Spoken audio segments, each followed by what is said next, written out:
Bonjour à tous et merci de choisir France 24 pour vous informer. Crainte plus que jamais d'un embrasement régional au Proche et au Moyen-Orient. Après donc cette nouvelle frappe en Syrie sur un bâtiment de Damas qui aurait fait au moins 10 morts selon l'Observatoire syrien des droits de l'homme.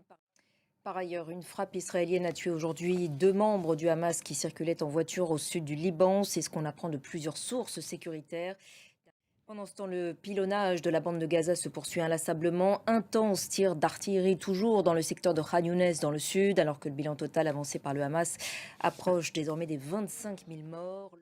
Le Hamas a annoncé hier la mort d'un nouvel otage israélien, tué selon le mouvement islamiste par des bombardements israéliens. Je vous le disais également en titre, jour d'investiture en République démocratique du Congo. Félix Tshisekedi, sorti largement en tête du scrutin de décembre, a prêté serment pour un second mandat de 5 ans. Félix Tshisekedi débute donc un second mandat contesté d'emblée par l'opposition. Alors effectivement, le président Félix Tshisekedi vient de prêter serment sur la...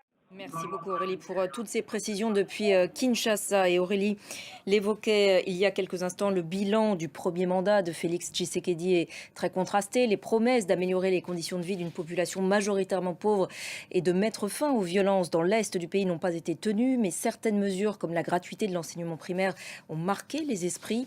Le point sur les défis à présent de son second mandat avec Léo Péchard.